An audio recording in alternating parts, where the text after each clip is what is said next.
So welcome everyone to our webinar on Emotive CX for customer interaction. So my name is Danica, I'm founder of Sentient Machines, and I'm honored here to be joined by Martin Hill-Wilson, who I'm sure most of you have already heard of, so I feel like he doesn't actually need an introduction. So Martin is an expert in CX, and what's really interesting about Martin is he's kind of very, very interested and very experienced in optimizing contact centers in general, but also when it comes to technology and AI, I would say he's quite up to date, which is always amazing to see. So Martin will share some of the training material that he uses to train companies that comes under Emotive CX. So Martin, would you like to start? Thank you very much, Danica, and very much looking forward to our conversation today. This is really just the highlights of a program that I work on with a whole number of people. I've been doing this for 2 or 3 years. It sort of occurred to me really that there's probably a gap in terms of the way that brands relate to customer emotion. I think it's probably very strong from a branding point of view. Interestingly, we're at the time of the year where we get all those Christmas videos coming out from the John Lewis's and all the other retailers that hit hard on our emotive layer, and of course try to persuade us to spend more money with them basically at Christmas. And the way that, you know, an organization or somebody else makes you feel is certainly something that you probably are more likely to remember than what takes place. And that's a very interesting point and something that we don't necessarily leverage. And it occurred to me that with that dynamic, maybe what we ought to be doing is to consider this in the context of customer interaction. That could be a contact center, that could be field service, that could be retail, doesn't really matter, but it should be on the operational side of the promise. In other words, you know, we promise that we are this kind of a brand from an emotive perspective. What about the delivery of that particular promise from an emotive perspective? And that's the context really of what I've been doing on this course and what I want to explore today. So thank you, Danica, if we can have another look. And there's a really good piece of work that has been done by a gentleman called Bruce Temkin, who is currently head of the Experience Management Institute at Qualtrics. And he's done a lot of interesting work. And this is a framework that he uses, as does actually a number of other people, such as Forrester, which says, you know, what are the component parts of customer experience? And that's actually a really good question to ask, because, you know, if you're going to measure it and track it and improve it, you have to make it something which is a little bit more substantial. And he defines it in 3 components. One is the success of what the customer is looking for, in other words, the outcome. And we have spent, certainly in the contact center world, considerable amount of time and effort trying to focus on first-time resolution, for example, making sure we deliver it. But even more broadly, you know, is a customer service journey fit for purpose around of that? And then something that I think, again, digital transformation has particularly focused on, making interactions effortless or frictionless is another word that's used an awful lot, and trying to reduce the effort to get that particular outcome. But the third one is emotion. And as you look at it, you can see that clearly all of them are influential on the customer's propensity to buy more, to recommend, you know, the advocacy thing, forgive a company and trust. And they all absolutely matter. However, you will notice that the most significant one, not by a massive amount, but the most significant one is the way that they feel. So if you take a lesson from this, it's that customers come to us in a sales or a service interaction with both a functional expectation of what they're looking for, but also with an emotive one at the same time. So the exam question then becomes, how good are we at attending to that emotive need? Thank you, Danica. And so the basis of what we're trying to do then is to deliberately manage the customers in this way, which is to say, you know, when customers have engaged with us, they are left in a range of emotive states, anything from very positive to very negative. And that must influence, therefore, the way that they feel. So if we look at the next component of that, and therefore they typically rate us, you know, whether that's a CSAT score, an NPS score, a customer effort score, or whatever way you want to rate that as a number, or indeed as verbatim comment. Again, that's going to range from high to low. And then thinking about that, how does that then subsequently affect their downstream behaviors with us, resulting in, the following purchasing and advocacy behavior, from very active to very passive. And that's really the basis of developing a framework which allows you to manage your customer experience through the lens of emotion. So if we just have the last build, I think, and the benefits, as you can clearly see here, are anything from increased sales, increased satisfaction, increased loyalty, and indeed reducing cost. And what's actually quite interesting is that, again, emotion does determine cost in terms of, the number of transfers, in terms of the length of the call, in terms of the satisfaction that the customer has. Thank you. So if we look to the next part of the idea, in summary then, skating through the thing very quickly, emotion really is literally at the heart of customer experience. It is to some degree also overlooked, and that's one of the reasons that I'm suggesting that we should refocus on it. Interestingly, every single interaction counts. There is no such thing as neutral. And if you look to customer research, you will see that every single interaction either adds to or subtracts from the strength of the relationship the customer feels on a brand. Now, I'm not suggesting that necessarily that particular interaction, and only that interaction, is going to get a customer to leave the business. But there is also increasing research that says we don't have much tolerance for poor service experiences, and at some point we will vote with our feet. So every interaction counts, and the question then becomes, do we look at customer interaction in those ways, particularly in call centers, which still remain quite focused upon metrics around the length of the call and the timing of the call and things of that nature. And then the final idea, which is absolutely fascinating, is that memories can be optimized. Because we don't retain everything, we are highly selective in terms of what we retain, and typically we tend to retain the end point of something.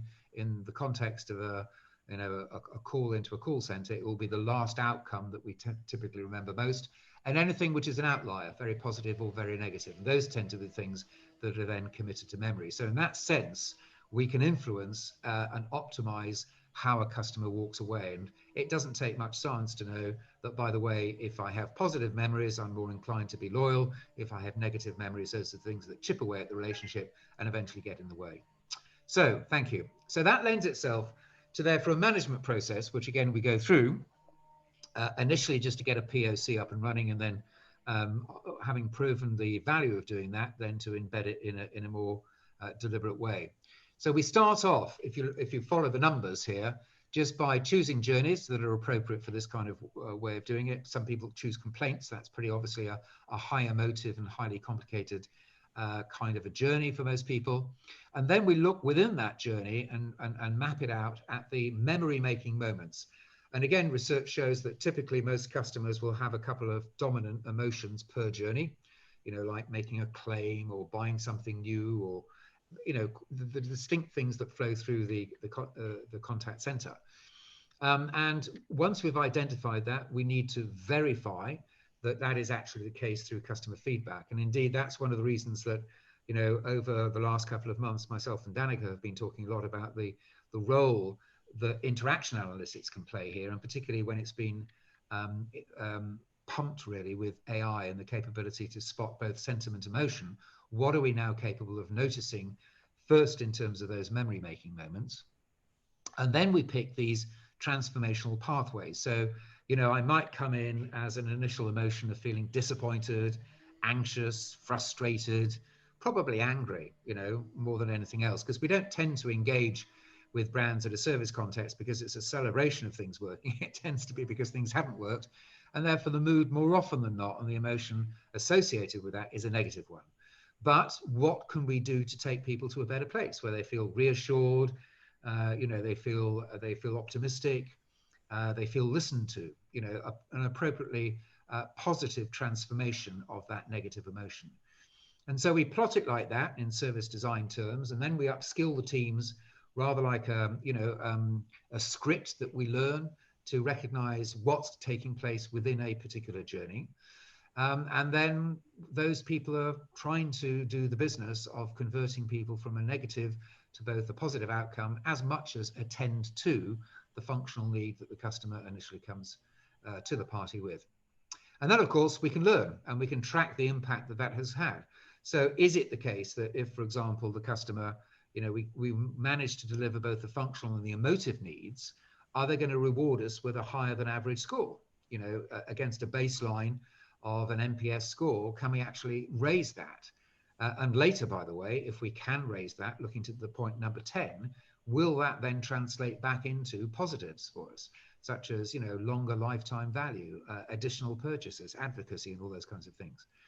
And sometimes, by the way, going back to number 7, when we're tracking that, we might not necessarily always land it. So where's the gap and why is the gap existing? And once we've worked that out, is it a question of improving a journey? Are we continuously tripping customers up and making them, end up even more frustrated with us, in which case we should be improving that service journey? Or is it a default in terms of, or an issue to do with the person, in terms of their skill, their ability to negotiate, a mood or a situation, and we need to be able to coach and train them. So that becomes a management process. You'll notice that some of the things in that are familiar to a lot of organizations in terms of training, in terms of improvement, in terms of tracking. Some people have also got various forms of interaction analytics, but I brought it together as a single managed competence because, again, my view is that most people settle for hoping that they got some empathetic staff rather than deliberately managing it as a leadership-led competency. So that's the overview of the particular management process that we go through. Thank you. And then let's just finally have a look at the analytic part of driving that journey. And this is the place where I'd like to get into a conversation with Danica to sort of check out some of these things. And looking at this, these are the types of stuff that we need in order to be able to drive this capability. The first one being obviously that we can verify what customers are typically experiencing. Again, Bruce Temkin's work has shown that if you can isolate particular customer journeys and you analyze the kind of range of emotions that people have in those journeys, more often than not, it will settle into a couple that will dominate that journey. And so interestingly, if that's the case, can we start to understand our key journeys from that point of view? Can we understand how customers begin and then how they subsequently finish those journeys from an emotive perspective? And that will be our baseline, by the way. But then there's an interesting question: does it vary at all? Does it range by the situation that they're in? Does it maybe range in terms of generation, gender, ethnicity? These are more sophisticated things, but nonetheless, they're the kinds of things that an analyst might eventually start to dig into. And then again, going back to the key point, which is where did we take that customer to on a particular journey? When did it work? When did it not work? And why? Always digging underneath the situation to understand why. And then starting to use that, as we talked about, for coaching, for induction, for updating journey maps, etc., etc. And then finally, really looking at the end point, which is given what we hear and we can analyze within the journey, the live interaction, how does that compare and contrast with any kind of interaction survey that we might offer to the customer after an event in terms of the way that they've done it? And it's the ability to compare and contrast what we're hearing with what the customer then subsequently rates us at, which is the beginnings of understanding, is there any correlation, meaningful correlation between us managing their emotive state and then they reward us with a higher score and feedback at the end of the day. And then that leads itself into all sorts of dashboards and capabilities and insights that we can generate. So I wanted just to open up our conversation around of that analytic capability. And I've done work with people and they've done some very simple things, almost at spreadsheet level, asking customers, give me a single word that describes before and after. And that's certainly got people into a proof of concept realm. But thinking about it at a scalable way, are we now at a point at which interaction analytics, and particularly that, a generation where it can start to hear emotion, are we at the point where we can expect our technology to be able to help out that analytic requirement. So, Danica, views on that, and where do you think, from your perspective, analytics can now help us in terms of tracking emotive states? So I think the emotions, in terms of where we are with technology, I think there's quite a lot out there when it comes to like detecting positive and negative states of emotion, like sentiment analysis. Even Google and Amazon are releasing algorithms and so on. Where though it becomes very, much more interesting, I think, for me, is where you could really drill into the details that, you are talking about, at the beginning of the conversation, at the beginning of the journey, contextualizing this, taking into account different situations that particular customer might be in, and so on. And I think this is where it becomes very, very interesting. Or, for example, considering different cultural environments and so on.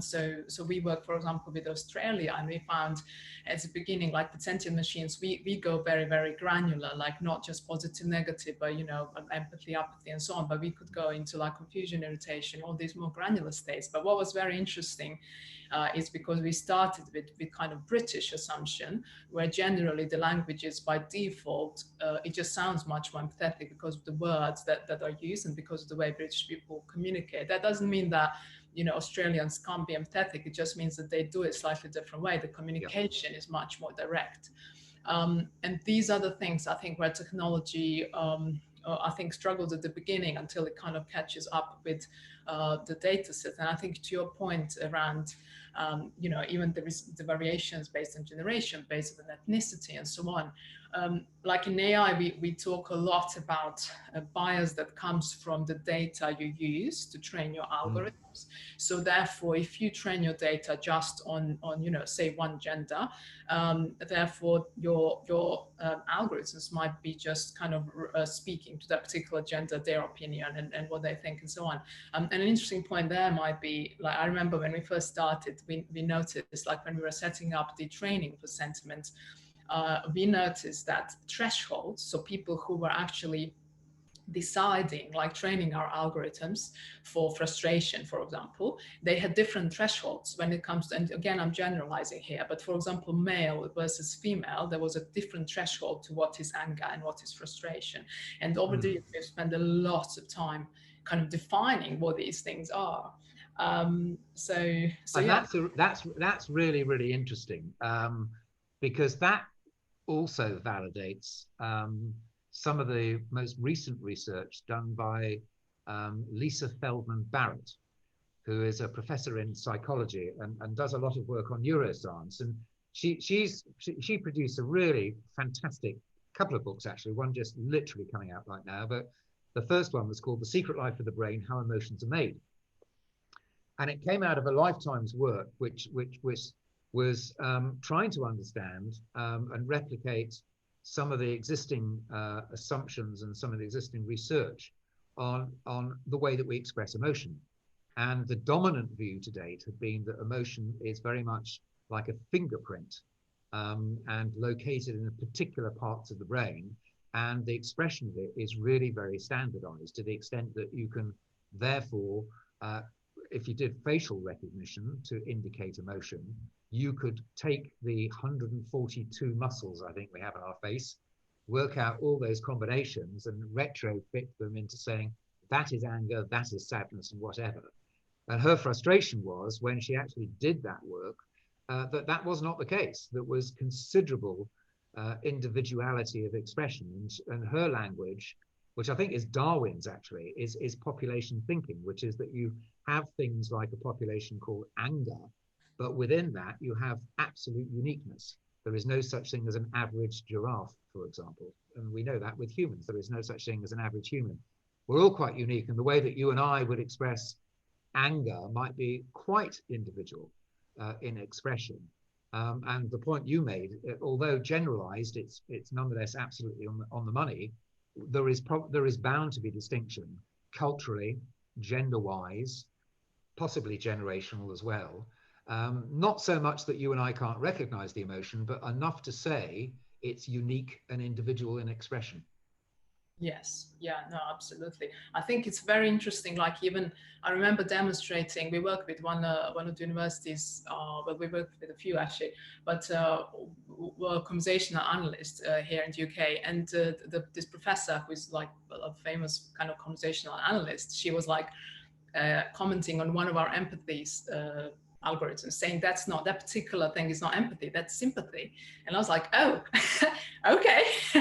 So sympathy, we don't even like, we've never actually even thought of sympathy as Yeah. opposed to, you know, in contrast. But it's all about like, what are you going to do with that emotion? So therefore you have to carefully design it. So as Lisa says, you know, that the emotions are made, you know, they're categorized. You basically just attach a definition of what these things are, and that's your definition, and you work with that. And I think certainly in call centers, you know, like you mentioned, you know, people don't call up the call center to say I'm happy. So that's why people focus a lot on like trying to find negativity, trying to find the outliers where, and this is where we focus a lot in Sentient, and on trying to identify like emergencies, like what is it that really matters for this particular organization. So if we can somehow derive this frustration and decide that this particular case is much more urgent than someone else's frustration, then we've done a good job for, you know, for this company, because they will have hundreds, thousands, millions of conversations, and, you know, having the technology to help with that would be very, very interesting. How often do customer, or is there any rule of thumb around of how frequent a customer will explicitly say, I'm frustrated, I'm angry at you? Or you simply have to infer that, you know, from intonation and context and content? That's very interesting. I think a lot of people, okay. So I think that, well, there are differences in communication, in speech, because we analyze speech. We are very kind of focused on speech, but we also analyze emails and chat messages. And I think in written communication, people are more likely to actually name it. Yeah. And maybe occasionally use the like punctuation marks and things, or caps letters and things like this to highlight, you know, the level of emotion. Whereas in speech, I think there are different things, and I'm actually going to show in a second one example that might be interesting for our audience, where like people use pauses of pauses to express maybe frustration, or different things. So tone of voice, very, very important, in addition to what people are saying, in order to derive the final, you know, to come to the final conclusion, what is actually happening with this customer. Because sometimes when customers are not saying things, they might actually, you know, be blocked from saying, or embarrassed to say, or whatever. So voice is actually very, very interesting and a very powerful tool to actually basically communicate our emotion, only if the other side is able to perceive it. So only if the other side is actually able to kind of you know, understand Empathize. it. Yeah, yeah. It's interesting. I just came to my mind a guy called Scott, who is very senior actually in Amazon. Um, he was talking about the way in which they do their customer service, and they're very, very smart, as you might imagine. You know, they bring up all the information that they know about you, and they proactively put it to you that, are you phoning because of this, this, and this, and they quickly identify intent. And they were talking more generally then about how they can track the feelings and emotion. And they said that what the two things that they've discovered that are most indicative of, quote, a conversation going south is the speed at which the conversation goes, Yeah. the intonation, but also the degree of crossover and talkover. So Yeah. when the two sides lose the discipline of a conversation, the dance, and are trying to interrupt each other, that's the single biggest indicator that something is going wrong. Yes, I think that is very interesting, because I think you have to measure. So listening, I think when we, for example, in Sentient platform, we have a metric for listening. So is the agent listening, or do they need to be trained more on how to listen to the customer? So you know, I not interrupt, you know, really try to understand what the customer is saying, and so on. And I think the speed is very, very interesting. So Professor Liz Stokey from the Loughborough University has done this amazing research where basically it's actually quite amusing to watch it on TED Talk, where basically based that she's able to predict that a couple is going to break up because of the pauses and so on. And I think that's fascinating. It's a lot of, and of course, you have to, I always say you have to contextualize everything, because the pauses can be used in different ways, to bring people's attention to what you're going to say. There are different things. So it's not just the pauses, but together with all other elements on, in speech, they can be very, very powerful technique to use to actually, discover, to kind of read between the lines, when it comes to speech. So I think that's definitely quite fascinating. So that raises an interesting point. So in fact, if you're going to get the signal as opposed to the noise, you need to have a number of indicators, to understand actually what's going on, because you might actually miss it entirely, because context is everything, really, isn't it? Yeah. And does that get reflected in the way you build your algorithms? You're running a number of different filters, in effect, over a given conversation to try and work out what's happening? Yes, I think when you are, so you mentioned intent there from Amazon. So whenever you are trying to interpret emotion, you kind of need to put it into the context of, well, previous emotions, but then therefore you could also predict what emotions are coming, but also in the context of this intent, or like the conversation, what is this related to? So, and perhaps maybe I will show quickly the example, because we were discussing how a situation can change the context, and how a situation the customer is in can actually bring much more frustration than otherwise it would do it otherwise. So I think so. Is it okay? Shall I show? Yeah, let's have a look at that. That looks great. So because I think this example is very relevant to what we were just talking about. So because you were saying, the situation, it really matters, and I think the context really matters. So here we are in the context of, I think, a conversation that is around an insurance claim. So we know this, and we know that it's about the check that's been lost. Now, the customer gets really frustrated, and then we will discover that there is another underlying reason for why this customer is so frustrated. And maybe, had this customer been in another situation, this check being delayed or lost, or just slightly delayed 2 weeks, it might not actually matter that much. But the reason this comes up, so this is analyzed using Sentient platform. And what we do in Sentient platform is we produce this score here that you see, which says minus 0.74. And this is the score that we use to kind of identify what we call emergency. So if it's really low, then, the manager is alerted and they need to do something about it. But when that score becomes really powerful is when you do what Martin was saying in the previously, track the beginning of the journey, end of the journey, and so on. If you know that your customer has been left, like you've had an interaction with your customer, and then they've left frustrated, together with this score, that could be a big kind of a sign that you need to just do something about that. And in Sentient machines, we have algorithms that actually kind of track the emotional change and the dynamics and so on. So I'm just going to play this quickly.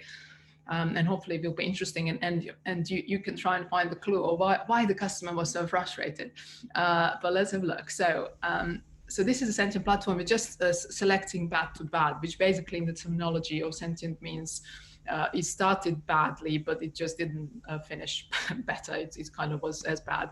And now we are selecting the context. So as I said, emotion always needs to come together with context. So here we see low score, we've selected, we also know that this is, algorithms have told us this is about an insurance claim and check lost. And now we found one journey. So typically you have reference number and so on. So let's now see the first conversation in this journey. What happens? Wood Finance, Cassie speaking. Oh, hi. I filed an insurance claim on my contents insurance. Basically, I had a break-in, and I've been waiting for the check for just over a week now, and I was told that it would be with me, but I've still not received it. And I called up yesterday, and the agent that I spoke to said that it would be coming today. She assured me that it would come today, and it's still not arrived. I can't do that, unfortunately. So, okay, so that's basically how it kind of ended, not really nicely, but the manager has been alerted because of the low scores and ending badly. And now we're gonna just look at them. Now just pay attention to the empathy, for example, of this manager. Hello? Hi, is that Tony? Yes, speaking. Who's this? Hi there, Mr. White. My name is Vicky. I'm actually calling from Hall & Wood Finance. You spoke to one of my colleagues earlier about a check that you were waiting for. Yes, yeah. I mean, this has been going on for over a week now. Frankly, I think the service is just disgusting. I think it's ridiculous. You know, I've had a break-in. I'm waiting for this money. I can't afford to buy my kids their Christmas presents until I get this check, and I'm just waiting on you. And I'm finding it incredibly frustrating. To be honest. So we can see here that, the customer basically said kind of the underlying frustration where it's coming. I completely understand, sir. I just want to apologise for the conversation earlier. We listened to the call, and yeah, why do all the agents have different information? That's what I want to know. I think you were basically wrongly advised. I'm so sorry about that, sir. So what I have done is put another check in the post for you, which you would receive in the next couple of days. Just to apologise for the treatment that you had earlier. And obviously with the postal service, it's because it's Christmas. It seems to be a bit all over the place at the moment. Yeah. Okay, let me know that you actually get that second check, sir. And obviously, when the first one does come along, it should be with you at some point. Then that will just be cancelled. Sure. And have a lovely Christmas. And hopefully, as I said, this should be with you pretty soon, and all your Christmas presents should be able to be bought. Yeah, well, I hope so.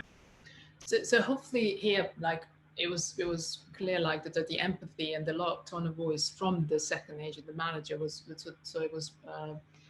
Well, he ended up being much more reassured from having been frustrated and also very angry with the policy and the process to begin with.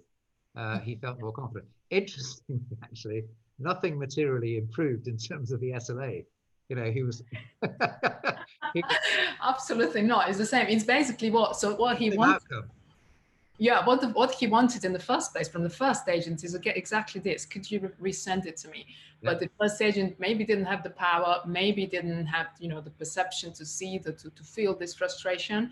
We don't know that. But the customer actually suggested a solution that they couldn't have. But now all this agent has done is being nice and trying to basically repeat the same solution, and it sounds much better. So absolutely right. And that's a classic example of the system says no, and actually not empowering the front line. So it has to be said, a key assumption in terms of what I've been discussing is that you've empowered the frontline people to be able to take the customer onto a successful journey, because if halfway through that you're not able to facilitate that, they're just going to end up being more frustrated. And it is interesting, the point you've made also, that context, I talk a lot about backstory, but it means the same thing. The situation that the customer finds themselves in absolutely determines the way that they feel about it. So you take something like a parent not being able to buy their children Christmas presents, and that's probably one of the most emotive topics you can have, which would then explain the frustration and the intensity of what they're feeling, and the irritation that they've got with the whole thing. So absolutely matters that you can track that and therefore understand how the customer feels at the end of the day. So in terms of the score that you were talking about there and the algorithms underneath, is that generated through literally analyzing the words said, or also how they've been said and the speed? How are we kind of inferring that score? So the score is actually a combination of a lot of things. So it's words plus tone of voice. As it was playing, I saw like a few instances where it was like showing anger, whereas actually if you just read that, it wouldn't feel angry. So this is where the algorithms are picking up the tone of voice, because you really need that to be kind of to accurately see what's happening. So that particular score, because we monitor who is the customer, who is the agent, and even when the algorithms are not 100% accurate, I think in this example you've seen that some roles are not, like, I think at the moment this may be 95% accurate. So, and even with that error, because with AI we have to kind of accept that there is an error and we keep improving it, but even with that error we are able to track who is saying what and who is feeling how. So, you know, how is the customer feeling, how is the agent feeling, responding to that, and so on. And all of these things, these dynamics, then feeds into the score. So other things are listening. So there's a lot of components that kind of we say that they are very good. They're good elements of like good communication. So empathy, listening, the ability to, you know, up the sentiment. So you need to take the sentiment in the upward direction. So from negative to positive, or from neutral to excitement, or even from satisfaction to excitement, which I think we found also fascinating. But, you know, when people, like, we've seen increased sales when people are able to do that. And this is purely due to the ability of agents to kind of acknowledge the speaker, the other side, the customer, and then, you know, turn the conversation around. So all of these things are kind of contributing to this one score that we've been tuning. And actually the score for each separate data set, we also adjust this score. And we adjust it because of these things we're talking about, culture, things like every data set is different. And even say in the UK, you know, like London based company, you know, with, you know, as opposed to someone outside of London, the accent might be very different. So you need to adjust for that as well. The tone of voice might be, say, Yorkshire, it could be, you know, very different tone of voice from London and so on. So all these things you kind of adjust so that score is kind of then accurate. So when it tells you you need to look at this, then, you know, it's a time well spent. How, in the classic sense that AI machine learning is able to feed off of its own, you know, data sets and improve, how does the system as you've constructed it improve? Does it require operators to be using it to, in that sense, confirm the analysis, and therefore it sort of doubles down on that particular way of analyzing a thing? Or is it other techniques that you're using there? How does it work? So I think it's a combination of two things. So one of the things is to get feedback from the actual users. And this is typically, we usually say for more experienced users, only because you like we were talking at the beginning, you know, female and male differences. Like imagine now someone who hasn't got, let's say, training in emotion and so on. So you kind of have to be careful in terms of what people do and how they leave feedback. The best feedback, like they could say that they disagree and then leave a comment. So that's one.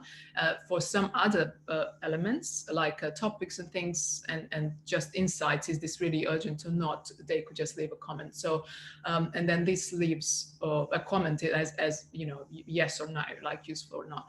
And then this feeds back to the algorithm. So I think it's a combination of that. And then obviously, as a company, we are constantly looking into improved algorithms, into improved, you know, if there's anything out there that we can use, like BERT from Google was a big breakthrough. So, you know, of course, we would look to integrate that and make sure that we can then take advantage of the knowledge that Google has shared, and then we can, you know, give that to our customers, so on. So it's kind of, it's those two things, but you definitely need feedback in order to improve, even though some things, you know, I mean, you do reach a point where, you know, the algorithms are quite accurate. Like, for example, we work a lot in finance. So in finance, I think our accuracy is pretty good because we've seen enough of the data and received enough feedback so that algorithms are now kind of still could be corrected and learning, but, you know, they're at a good, at a decent point. So.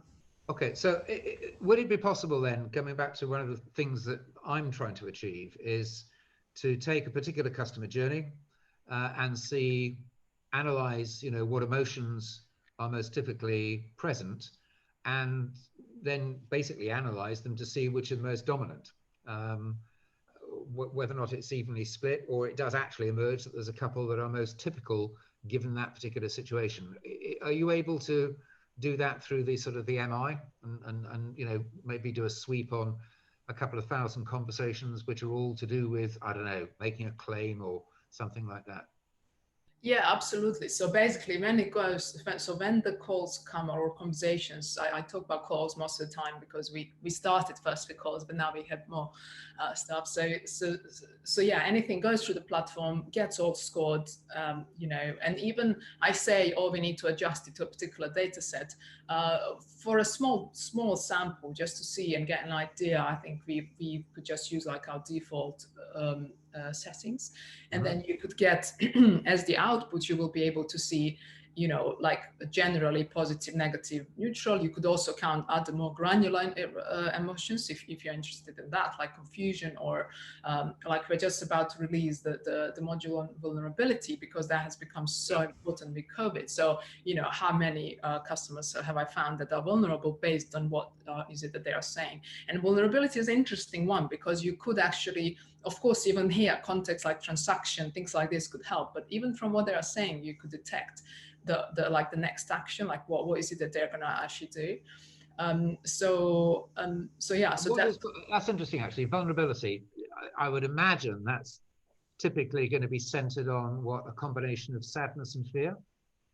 Yes, so it's actually, so yeah, sadness, fear, but also you need to consider now also context. So are they talking? Some people are actually talking about illness, so they're actually mentioning that maybe they've lost, or in the context of COVID, a lot of people have lost job. Now that's an interesting one, because the anger then, yeah. Yeah, so some people would say, I've lost my job, but I'll just find another one. I'm applying for the next one. So it might not actually be considered vulnerable. So it really depends on like how they say it and what are they asking about, when they mention that they've lost their job. But other things are like mental health issues. And I think, again, with COVID, we've seen this a lot in the data, but people raising and phrasing that they have mental health issues and so on. And this is, again, like this was not like last year. Like last year, it was a different kind of trends, shall we say.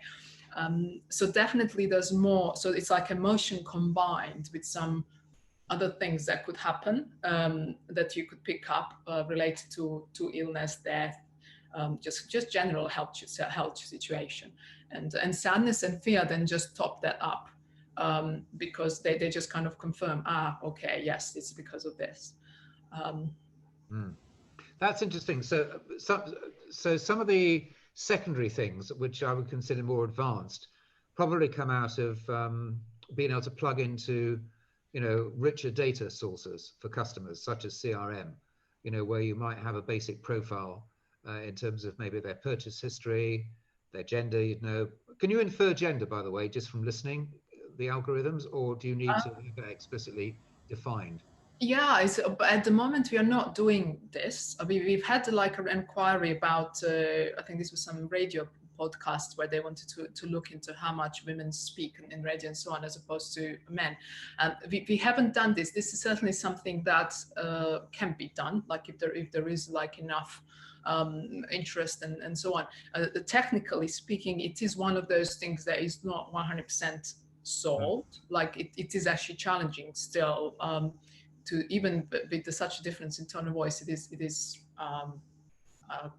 a challenge, but it's possible to do it to a certain extent.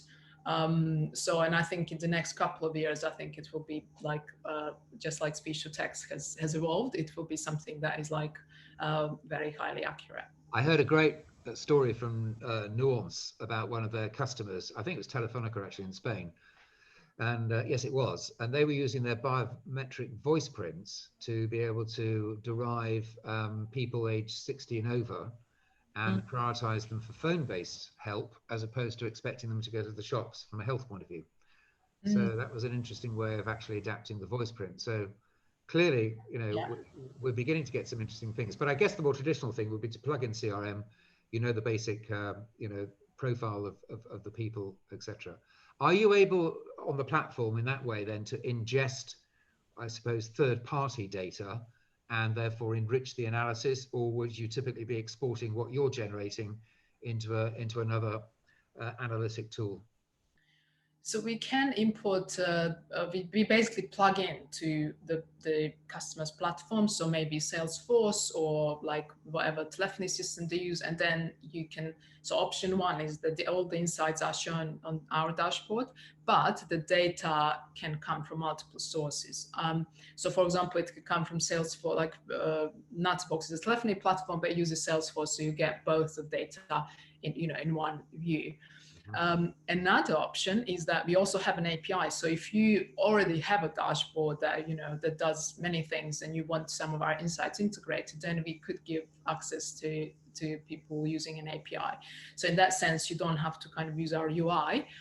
You can just take the insights, and then you could use the insights together with whatever other things you have integrated. So it kind of goes both ways. And are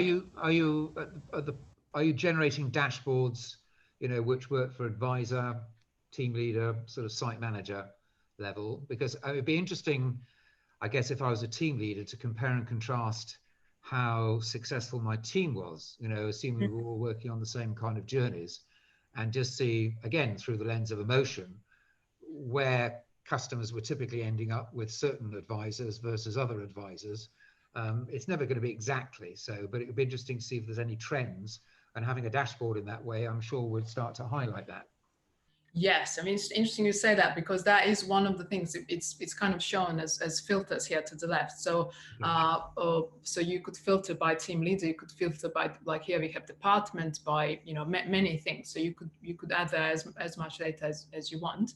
And I think that enables, I think the power of this technology really comes from what you just said, the combination of the things that already are the way they are set up in your organization, plus the insights. So these insights are, and then the ability to track and compare them and see how they are changing. So I think that is when then you could really then see the impact, the benefit. I don't think this is new, but a lot of very large organizations focus on churn management and propensity models around a churn. And again, back in the day, I can remember hearing a story of doing the typical stuff, which actually comes from purchasing history. And they do a lot of propensity modeling just on saying, guess what? If you start to buy less over time, that's an indicator that you're not probably happy as a customer. And bingo, that's one of our clues. And I can remember this particular organization plugged in the interaction history and combined that with the transactional history. And the propensity models became 30% more accurate. More interestingly, that was done with two very large American businesses and quite different circumstances and markets. They were still B2C markets, but in both cases, the uplift was that 30%. And that story has always stuck with me, how important it is that you can add in the narrative of what the customer has been saying. And I guess in the context of what we're discussing here, I think that would be even more fascinating if you could do a trawl across maybe no more than the sentiment, but generally speaking, over a given period of time, has a customer ended up in either a positive or a negative way? And at what point do those customers typically leave? And therefore, what are the early warning signs of that? Yes, yeah, no, absolutely. I think that is one thing, one view that we didn't show in this video, but we have something called bubble view. And this bubble view, I think, is a way to explore, like to just go a bit deeper into like, what is it that's happening? So so for example, if you select for the period of time, you select what, just those conversations that ended badly, then these bubbles will group the discussion point. So they will group words and phrases that are related to what people are discussing there. And we've used this before. I think for churn, we didn't, did we use this for churn? I can't remember. We've definitely used it for compliance. For churn, one simple thing that worked for churn is calling up. So following this score, following up because the algorithms will tell you, okay, the person is canceling and the score is very low. And then we did a case study where the operation manager called back within 2 hours of this conversation. They called back the customers, and 60% of those stayed. And I always thought that was an incredible result, because even though the frustration was quite high, but because they knew that why the customer was frustrated, and they did it immediately after, then they were able to give them certain offers, that might not cost company very much, money in comparison to losing a customer or to the cost of losing a customer. And then they retained like 60% of them. And I thought that was fascinating. But in terms of what is it that they are discussing, I think it's in terms of churn. Another thing that our dashboard does is it kind of distinguishes between inbound and outbound sales calls. So for inbound, the analysis is slightly different to the sales call. So the inbound will focus on like root causes. So why are people calling me? Whereas and then couple that with emotion. But on the sales side, we classify whether the sales was successful or not. And if not, in the case that agents are asking, the reasons for cancellations or the reasons for, not buying, then we are able to present these. So, you could easily see like even competitor names come out in those bubbles, or competitor offers coming out, and basically people quoting exactly what is it that put them off about your product, and why they have gone somewhere else. Because people do say often they do respond if you ask them. So I think that's maybe the closest to what we've done in terms of like, really understanding, what are the reasons for people either not buying or maybe canceling. I think that's a really interesting example there of how, again, that analysis can be used for voice of customer, for improvement and for training at the end of the day. And again, back in the day, I think there's a good argument for saying, if you can ask a question to a customer at the end of a call, just for pure discovery's sake, like, why is that? Or could you tell me a little bit more about that? It will add some extra time on the call, but it can be absolutely invaluable, particularly if you always do it at the same point of the call. You can very quickly then analyze that and start to generate some really powerful insight at the end of the day. And it's an absolutely valuable investment in time if people then use it in the correct way. Yeah, exactly. And especially like if people don't feel pressure to buy as well, I think that also gives them almost like a freedom to say more what they think. And because they are there, they just become more, well, it's much more intuitive. Whilst I'm on the phone with you or I'm in the process of a web chat with you, I'm much more likely to respond to that question than then being given me something afterwards, quite frankly. And I have to then make extra effort for doing it. And I think that's an underutilized technique, working in that particular way. That's interesting. Did you have one other thing you were going to show me? I was just mindful that yes, I was going to show the other because you were talking about comparing the outcomes with the post-interaction surveys. Oh yes. And I think this is I do love comparing what are our scores with like the outcome post-interaction survey outcomes, because I think that validates and that also helps us shape and tune our algorithms as well. But this is the analysis we did on the data set where these were calls where the customers have been asked at the end, do you want to give us feedback? And they were given two questions. One question was to rate the agent performance, and the other question was to rate the resolution of their call. And so what's interesting, I thought, on about this one is, these are the interactions where our algorithms have said that there was a turn of sentiment from frustration to satisfaction. And so it's kind of, you're expecting, okay, people would end up here, like towards the right, which is highest customer satisfaction score. They were given 1, 2, 3, 4, 5, but I just labeled them like this for the ease of explaining. And what I think is very interesting about this one is that, like if you see the highest score, the agent is kind of winning, you could say, against the resolution.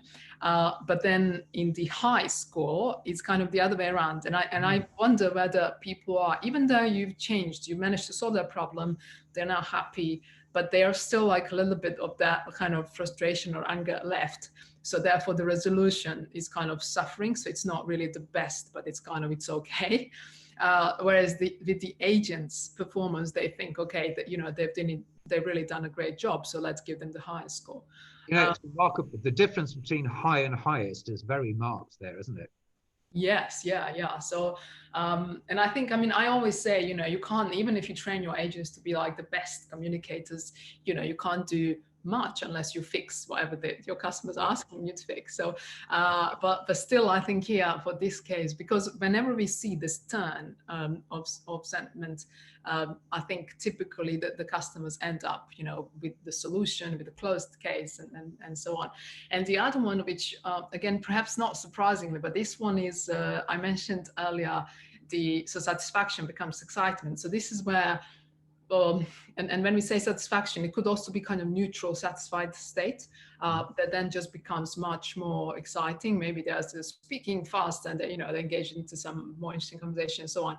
And here, like most of the scores, basically, well, agent end resolution is kind of the same. So, but I think that's because it starts with like a happy state. So what I usually like to say is the best thing to do is to eliminate frustration, because that's how you kind of arrive at the situation where you get to the top of your score.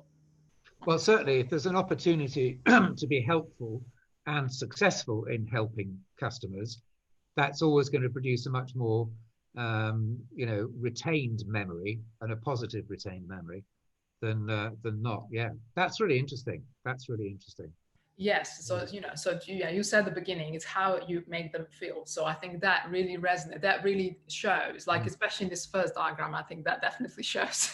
Yeah. Because it's definitely very interesting. Well, I mean, just again from the work that I've been doing, and I've just COVID has slightly preoccupied people with going, working from home and all those kind of bits and pieces. So I've just started up the courses again, and it's interesting, going through the basic arguments about it, a little bit more detail than I managed to do today, but everybody walks away and going, actually, this is completely right. We've missed a trick here by not focusing on the emotive element. And it's an incredibly powerful lens when I think, people start to think about it and they start to see the ways in which they can use it, because it undoubtedly influences the ways that customers look back at a particular service or indeed a sales experience. I think it was very interesting, the point you made, that you need to get people through a threshold of excitement before they're going to buy something. Yeah. And that just makes perfectly good sense. I mean, there's a huge amount of apathy around of buying things. I just can't be bothered to go through the decision making about that. But if you can get people to, really engaged in something, then they've sort of switched their attention entirely onto what you're doing. They're present, they're listening, they're engaged basically at the end of the day. So I think an excitement barometer is a great indicator in terms of whether or not customers are really genuinely going to go for something, because as we've said, most of our decision making is influenced by our emotion and our feeling. And indeed, there's another stat somewhere, I can't remember, 95% of all decision making is in fact triggered by an emotive state. And certainly we understand that in retail, because if we were totally logical, we wouldn't buy half the stuff we buy. Yes. That's for sure. Someone told me, absolutely rely upon that fact at the end of the day. So once you look at it like that, and you realize that, and I think you've made the point as well, you can't just hope that the emotion is going to get you to the right place. You've got to still deliver the basics. But you can flip that observation and say the basics are no longer enough. And certainly there are many examples that we can pick up of where the customer has, actually in that example you gave, it wasn't a bad example in the sense that probably what the advisor said was what she had been trained in. It was probably part of her induction. She's probably explored that many times over in quality coaching, which is what you see on the screen is what you basically got to say to the customer. Don't be rude, but just basically be persistent in apologizing and saying that's the way it is. And that so often becomes the way in which the customer then leaves those interactions really, really frustrated, feeling that they're not being listened to. The person isn't capable of moving beyond that particular point. And more to the point, I think one of the interesting things about training people in emotional, what do you want to call it, sensitivity, let's call it almost empathy, actually, emotive empathy, is that they tune then in to the way that the customer feels. And the work I used to do on social customer service, where you just put some tweets up on the screen and ask people to say, what do you think is going on there and how should you respond? And then comparing that with the way the actual response happened by a brand, which was often functionally correct, which was, oh, sorry to hear that, just DM us. And you know, meanwhile we had sunk for at least 5 minutes into, gosh, there's the story, that's the real feeling underneath, how would you feel if you were there? And then seeing that kind of response just hits you in the face. You know, it's a slap in the face, because you're in a totally different kind of a zone, really, at the end of the day.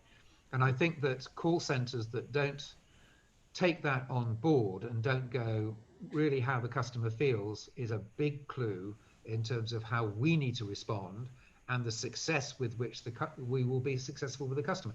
Because again, the other interesting thing about getting to an outcome, there are a whole number of situations where there is some negotiation.